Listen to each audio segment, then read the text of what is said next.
आज हम लोग बात करें ट्रेडिशनल बिजनेस और आरसीएम बिजनेस में क्या अंतर है, हमें कौन सा बिजनेस करना चाहिए और क्यों करना चाहिए। सबसे पहले हम बात करेंगे एक बेहतरीन बुक जिसका नाम है बिजनेस स्कूल। इस बुक को लिखा है रॉबर्ट टी कियोसाकी ने, जो एक फेमस राइटर है।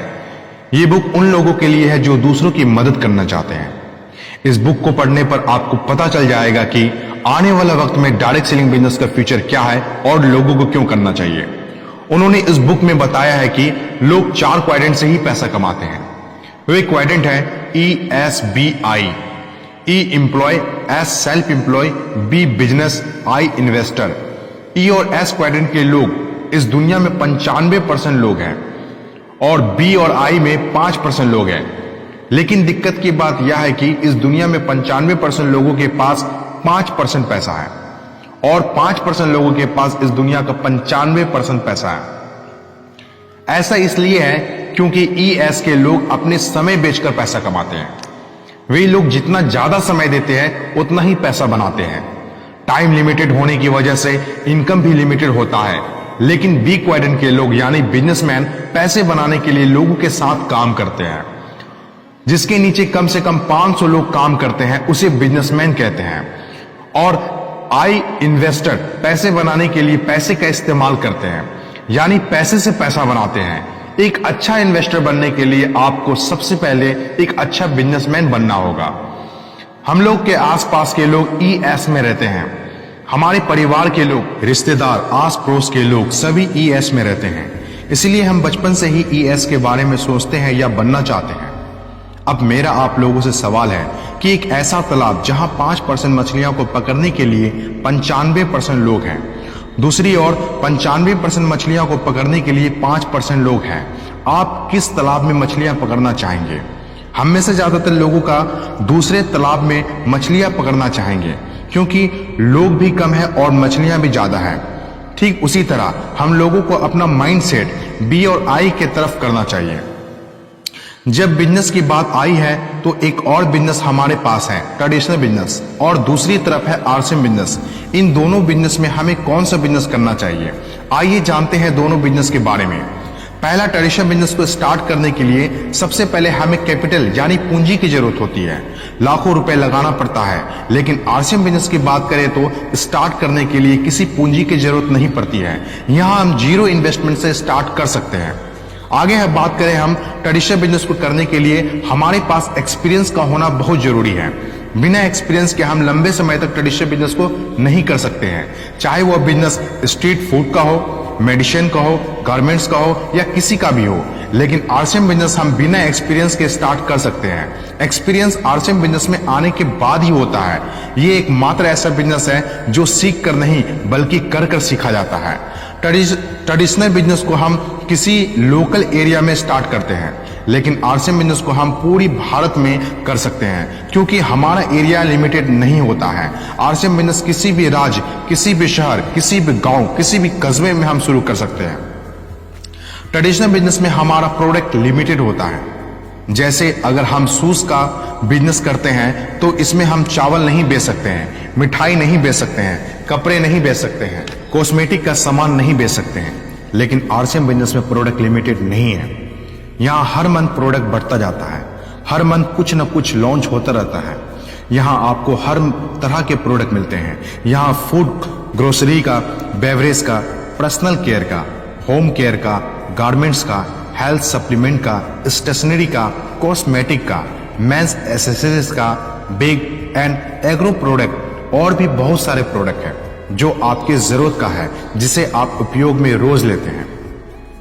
ट्रेडिशनल बिजनेस में हमारा एरिया लिमिटेड और प्रोडक्ट लिमिटेड होने की वजह से हमारा यहाँ कस्टमर भी लिमिटेड होता है।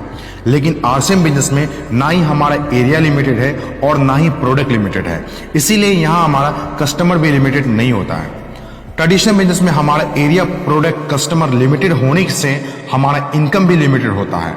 लेकिन आरसीएम बिजनेस में ना ही एरिया लिमिटेड है, ना ही प्रोडक्ट लिमिटेड है और ना ही हमारा कस्टमर लिमिटेड है, इसीलिए यहाँ हमारा इनकम भी लिमिटेड नहीं होता। ट्रेडिशनल बिजनेस में एक्स्ट्रा खर्चा भी होता है, जैसे electricity bill, tax, staff, decoration, gift और ऑफर का खर्चा होता है। लेकिन आरसीएम बिजनेस में कोई भी एक्स्ट्रा एक्सपेंसेस नहीं होता है। ट्रेडिशनल बिजनेस में आपको 100% रिस्क भी लेना पड़ता है और कहा भी जाता है कि 95% से ज्यादा ट्रेडिशनल बिजनेस बंद हो जाते हैं। लेकिन दूसरी ओर आरसीएम बिजनेस में 0% रिस्क होता है। ट्रेडिशनल बिजनेस में आपको 8 से 10 घंटा काम करना पड़ता है, लेकिन आरसीएम बिजनेस में आप रोज के 1 से 2 घंटा भी काम करें तो भी बहुत है। ट्रेडिशनल बिजनेस में आपको खुद ही काम करना पड़ता है, लेकिन आरसीएम बिजनेस को पूरी टीम मिलकर काम करती है। कोई भी मुश्किल से मुश्किल काम बेहतर और अच्छे ढंग से हो जाता है जब पूरी टीम साथ में काम करती है। ट्रेडिशनल बिजनेस को करने वाले के पास अपने फैमिली के लिए टाइम नहीं होता है। भले ही पैसे हो जाए, लेकिन उसके पास समय नहीं होता है। लेकिन आरसीएम बिजनेस करने वाले के पास अपने फैमिली के लिए ज्यादा से ज्यादा टाइम रहता है। वे अपनी जिंदगी को अच्छे से एंजॉय करते हैं। पैसे चला जाए तो दोबारा आ सकता है, लेकिन वक्त चला जाए तो कभी लौट कर नहीं आ सकता। ट्रेडिशनल बिजनेस में बहुत से टेंशन होती है, जैसे कि समय पर खोलना, समय पर बंद करना, माल मंगवाना, किसे कितना उधार देना है, कितना लेना है, कौन सा माल खत्म हो गया, बहुत कुछ देखना पड़ता है। लेकिन आरसीएम बिजनेस में ऐसा कुछ नहीं है। यहां एक बार अच्छे से टीम बना लिया और उसे मैनेज करना सीख लिया तो कुछ समय बाद आपके टीम के बहुत सारे लीडर हो जाते हैं। वे फिर अपना काम हैंडल करने लगते हैं और आप फ्री हो जाते हैं।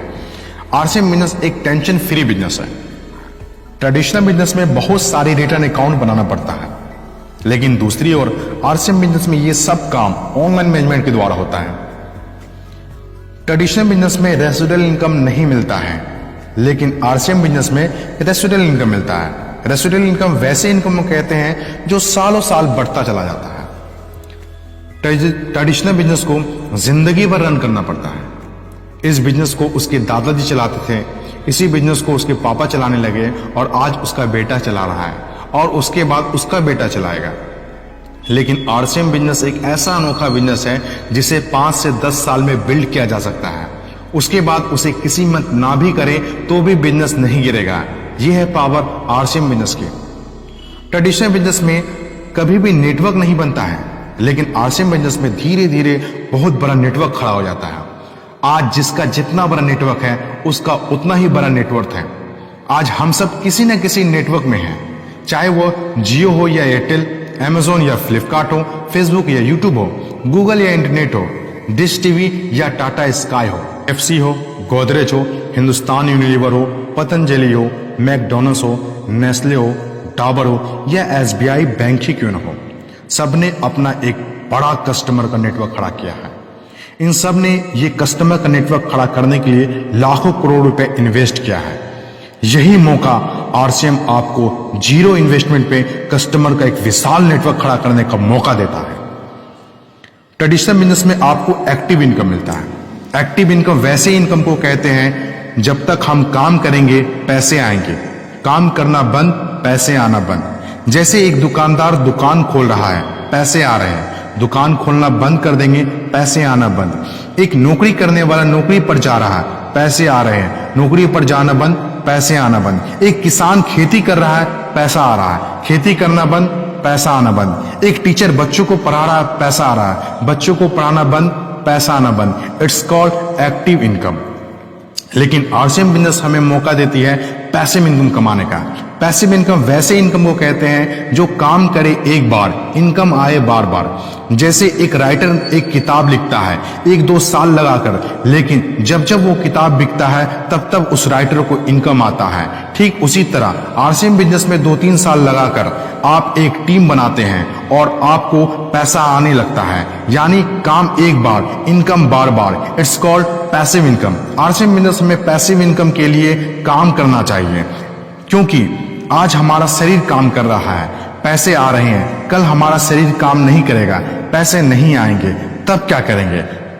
इसलिए हमें आरसीएम बिजनेस को बिल्ड करना चाहिए। इतना मेहनत करने के बाद भी ट्रेडिशनल बिजनेस में सिक्योरिटी जैसी कोई चीज नहीं है।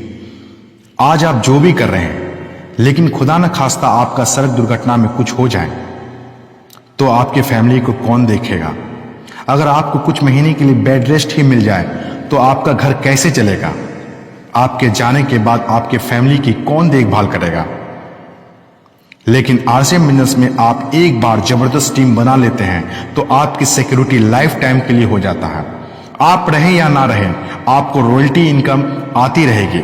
रॉयल्टी इनकम 4 ही लोगों को मिलता है, सिंगर, राइटर, साइंटिस्ट और चौथा है डायरेक्ट सेलर को मिलता है। हर कोई सिंगर, राइटर या साइंटिस्ट नहीं बन सकता, लेकिन डायरेक्ट सेलर जरूर बन सकता है। अब आप अच्छी तरह से जान चुके होंगे कि कौन सा बिजनेस आपको करना चाहिए और क्यों करना चाहिए। अब मेरा आप लोगों से सवाल है, where would you like to type? आप कहां टाइप करना चाहेंगे, टाइप राइटर पर या कंप्यूटर पर? आप में से सभी का जवाब होगा कंप्यूटर पर, क्योंकि आप इसमें किसी भी तरह के डिजाइन, कलर या टाइप कर सकते हैं। ज्यादा ऑप्शन आपको कंप्यूटर पर मिलता है, जो कम समय में बेहतर रिजल्ट देता है। अब जमाना कंप्यूटर का है, ना कि टाइपराइटर का। ठीक उसी तरह अब जमाना डायरेक्ट सेलिंग बिजनेस का है। अब आपको डिसीजन लेना है कि डायरेक्ट सेलिंग बिजनेस करना है या नहीं करना है। डायरेक्ट सेलिंग बिजनेस में बहुत से लोग नहीं आना चाहते हैं, ऐसा क्यों है? एक छोटा सा एग्जाम्पल देना चाहूंगा। ये एक तस्वीर है, आप देख रहे होंगे। कौन है? जी हां, आतंकवादी है। लोग इससे डरते हैं। क्यों? क्योंकि ये किसी को भी मार सकते हैं।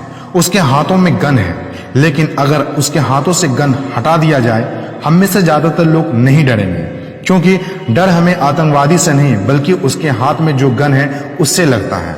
जब ये आतंकवादी आपको सोसाइटी में घूम रहे होंगे तो आपको सेफ महसूस होगा या अनसेफ महसूस होगा? आपको जाहिर है अनसेफ महसूस होगा। लेकिन दूसरी ओर ये तस्वीर है, इनके हाथों में भी गन है, लेकिन जब ये सोसाइटी में आपके घूम रहे होंगे तो आप सेफ महसूस करेंगे, क्योंकि ये हमारे देश के सैनिक है। एक के हाथ में वही गन देखने से आप अनसेफ महसूस कर रहे हैं, वहीं दूसरी ओर सेफ महसूस कर रहे हैं। क्यों? क्योंकि गलती गन की नहीं है, चलाने वाले की है। ठीक उसी तरह direct selling business is like a gun. गलती हमेशा डायरेक्ट सेलिंग बिजनेस करने वाले की नहीं है, डायरेक्ट सेलिंग की है। ये हमारे देश के सैनिक हैं। एक के हाथ में गन देखने से आप अनसेफ महसूस कर रहे हैं, वहीं दूसरी ओर आप सेफ महसूस कर रहे हैं। क्यों? क्योंकि गलती गन की नहीं है, चलाने वाले की गलती है। ठीक उसी तरह direct selling business is like a gun. गलती हमेशा से डायरेक्ट सेलिंग बिजनेस करने वाले की रही है, ना कि डायरेक्ट सेलिंग बिजनेस के। आज भी हिंदुस्तान में 95% से ज्यादा लोग डायरेक्ट सेलिंग बिजनेस के बारे में जानकारी रखते हैं, लेकिन गलत जानकारी है। आइए हम सब मिलकर नई दिशा में लोगों को सही जानकारी डायरेक्ट सेलिंग बिजनेस